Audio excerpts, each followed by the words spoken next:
আসসালামু আলাইকুম। সবাই কেমন আছেন? আশা করছি আল্লাহর রহমতে সবাই সুস্থ আছেন, ভালো আছেন। আলহামদুলিল্লাহ আমরাও ভালো আছি। আরও একটি নতুন ভিডিও দেখার জন্য আপনাদের সবাইকে আমন্ত্রণ জানাচ্ছি। আশা করছি আমার আজকের ভিডিওটিও আপনাদের খুব ভালো লাগবে। গায়ে হলুদের কয়েকটা ছবি মাত্র দিলাম আর শুরু হয়ে গেল বিয়ের প্রস্তুতি। এটা হচ্ছে বিয়েতে যাওয়ার আগ মুহূর্তে আমার বড় ছেলে আলিফ বলল, আম্মু তোমার একটা ছবি তুলে দিই। আর আমরা সবাই মিলে কয়েকটা ছবি তুলেছি। তো আমি দাঁড়িয়েছি ছবি তুলতে, আমি ডানে বামে তাকাচ্ছি, ও বলছিল এভাবে না ওভাবে। করতে করতে যে কতগুলো ছবি তুলে নিয়েছে আর আমাকে বলেছে শুধু একটা ছবি তুলেছি। পরবর্তীতে তো আমি ছবি দেখে অবাক, কী অবস্থায় যে ছবিগুলো হয়েছে কি বলবো। আর ছবি তুলতে দাঁড়িয়েছি, আজান আয়াত দুই পাশ থেকে বিভিন্ন কথা বলে বলে আমাকে হাসাচ্ছে আর আমি একদম অপ্রস্তুত হয়ে গেলাম। ভাবলাম আপনাদের সাথে সুন্দর সময়ের কিছু স্মৃতি শেয়ার করা যাক। তো অন্যদিকে আমরা সবাই মিলে বেশ কিছু ছবি তুলেছি। আসলে ছবি অপ্রস্তুতভাবে খুব একটা ভালো হয় না, আর বেশি প্রস্তুতি নিলে একেবারেই ছবি ভালো হয় না। তো যাই হোক, তারপরও তোলা হয়েছে, কিছুটা স্মৃতি রয়ে গিয়েছে। তো বিয়েটা হয়েছে বেশ কিছুদিন আগে, আমি বিভিন্ন ঝামেলার কারণে দেখা যাচ্ছে কি শেয়ার করা হয়নি। তার চাইতেও বড় কথা, গায়ে হলুদের অনেকগুলো ভিডিও ছবি ছিল যা সবগুলো ডিলিট হয়ে গিয়েছে, অনেকগুলো হারিয়ে গিয়েছে। বিয়েরও অনেকগুলো ভিডিও ছিল যেগুলো হারিয়ে গিয়েছে।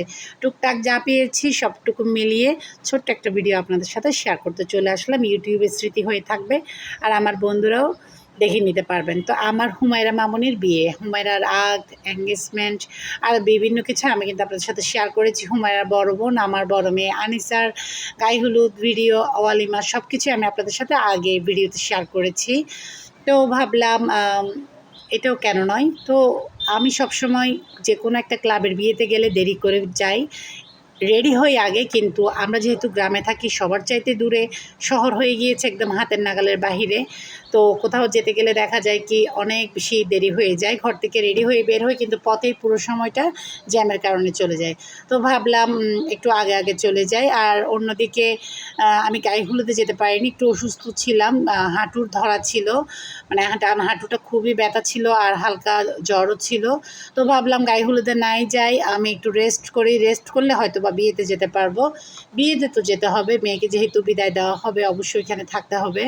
তো সেটা মাথায় রেখে গায়ে হলুদে যাইনি, সেই ক্ষেত্রে ভিডিও তেমন মনের মতো হয়নি আর কি।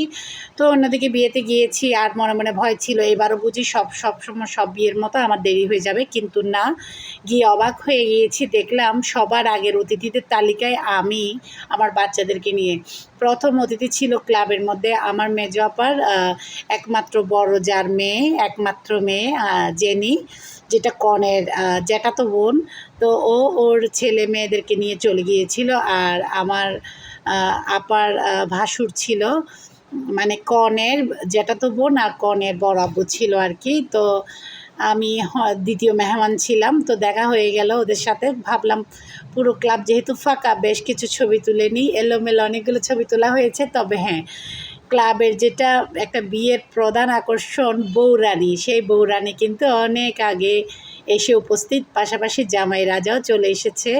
ওদের অনেকগুলো ছবি নিতে হয়েছে, ভিডিও করার ছিল। তো ফটোগ্রাফার হয়তো ওদেরকে আর্লি আসতে বলেছে, যেহেতু পুরো ক্লাব ফাঁকা থাকতে ছবিগুলো তুলতে হবে বিভিন্ন লোকেশনে দাঁড়িয়ে।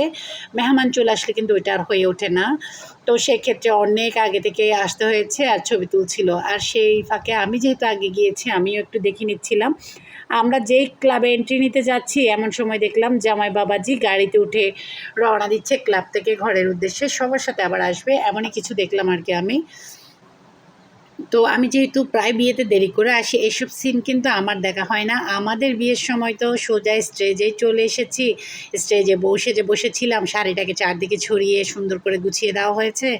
একদম জুবুতুবু হয়ে বসেছিলাম, উপরের দিকে তাকালে দোষ, ডানে তাকালে দোষ, বামে তাকালে দোষ, ভুলে যদি একটু হাসি আসে তাও দোষ, কত নিয়ম ছিল। আর এখন তো সব ঝাঁকানাকা, সব কিছুই একদম অদ্ভুত রকমের হয়ে গিয়েছে। তবে হ্যাঁ, যুগ অনুযায়ী সব কিছুর পরিবর্তন হবে, আরও হবে, তাই না? ওইটাই আসলে যুগ হিসেবে সুন্দর লাগে। এক এক যুগে এক এক রকমের সাজ পোশাক, এক এক ধরনের চালচলন। তো যাই হোক, আমরা চলে এসেছি, এখানে সবাই বসে ছবি তুলেছি। আর এখানে কনের সাথে আমরা অনেকগুলো ছবি তুলেছি। দুর্ভাগ্যবশত একটা ছবি আমার হাতে আসেনি, আমি পাইনি, পাবো কি না তাও জানি না। তো যাই হোক, যতটুকু ছিল আপনাদের সাথে শেয়ার করলাম। আমার ভিডিও যদি ভালো লাগে ছোট্ট একটা লাইক দিয়ে আমার পাশেই থেকে যেতে পারেন, এতে করে আমি এই ভিডিওটাকে অনেক আপু ভাইদের কাছে পৌঁছে দিতে পারবো আপনাদের ছোট একটা লাইকের কারণে। ঠিক আছে, তো পাশে থাকবেন, ছোট একটা লাইক দিয়ে কিপটামে কিন্তু একেবারেই চলবে না। তো আগামীতে কিন্তু আরেকটা ধামাকাদার বিয়ের ভিডিও আসছে, সেটাতে আপনারা আরও অনেককে অনেকভাবে দেখতে পাবেন ইনশাল্লাহ। এটা খুব দ্রুত দেওয়ার চেষ্টা করব। তো এই তো আমরা 2 তলায় উঠে গিয়েছি, বেশি ঝামেলা হওয়ার আগে ভাবলাম পেট পূজাটা করে নেওয়া যাক। এখনও কিন্তু ফটোশ্যুট চলছে। আমার মামুনিটা কিছুক্ষণ পর পর হাই তুলছিল, ওকে দেখে আমরা হাসছিলাম। আমার বড় ছেলে বলছিল বিয়ে যে এতটা পেরেশানি, হুমায়রাকে না দেখলে বুঝতাম না। আমার বড় ছেলে আর হুমায়রা দুইজন কিন্তু দুধ ভাই বোন, শুধু খালাতো ভাই বোন না, দুধ ভাই বোন, 1 মাসের বড় ছোট। হুমায়রার 1 মাসের ছোট আমার আলিফ। তো ওদের মনের টানটা অনেক বেশি ভাই বোনের। তো যা হোক, এদিকে হচ্ছে আমি সাফাকে নিয়ে, সাফা মামনি, পুতুল মামনিকে নিয়ে একটা ছবি তুললাম। আমরা খাবারের টেবিলে বসে গিয়েছি, ওরা মাত্র ঢুকেছে।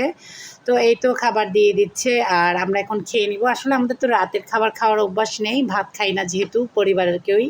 তো রাতের ভাতের ক্ষুধাটা আসেনি, একটু নাড়াচাড়া দিলাম। এদিকে আমার দুলাভাইয়ের কাজিন বসেছে, দুলাভাই আর দুলাভাইয়ের কাজিন বসেছে, জিন্নাত আপা, খুবই সুইট আর খুব মিশুক আন্তরিক একটা আপা, আমার ভীষণ ভালো লাগে আপাকে। তো এদিকে হচ্ছে দুলাভাই, আর আমার দুলাভাই কিন্তু খুব ভালো বক্তা, উনি আজানের পাশে বসেছে। আর আমার বাচ্চারা কোথাও গেলে একটু শাই ফিল করে, কারোর সাথে তেমন একটা কথা বলতে কেমন জানি একটু সংকোচ বোধ করে, খুব মিশুক কিন্তু একটু কেমন জানি করে। তাও যদি আবার খাবার নিয়ে বসে তার কোনো কথাই নেই, লজ্জায় একদম শেষ। ওদিকে আজানকে ভাই একটার পর একটা সুন্দর সুন্দর প্রশ্ন করে যাচ্ছিল, আজান অ্যান্সার করছিল, আমি দেখছিলাম, ভালো লাগছিল। কয়েকটা বিয়েতে গিয়েছি, যেখানে গিয়ে দেখেছি বাচ্চাদেরকে আলাদা বসতে হয়, আমাকে আলাদা বসতে হয়েছে। তো সেক্ষেত্রে বাচ্চারা ভালো মতো খেতে পারেনি। এবার ভাবলাম বাচ্চাদেরকে নিয়েই বসে, ওরা কী খাবে না খাবে তুলে দিব। তো আমার ভিডিও ভালো লাগলে পাশে থেকে যাবেন, সাবস্ক্রাইব করে পাশে থাকা অল বাটন বাজিয়ে দিয়ে, এতে করে পরবর্তীতে আমি যে কোনো রেসিপি বা ব্লগ ভিডিও দিলে আপনাদের মোবাইলের নোটিফিকেশান পৌঁছে যাবে। আজকে এতক্ষণ সময় ধরে আমার সাথে থাকার জন্য সবাইকে অসংখ্য ধন্যবাদ। আমার চ্যানেলের শুরুর দিকে অনেক রেসিপির ভিডিও আছে, আজকের জন্য এতটুকু। আল্লাহ হাফেজ।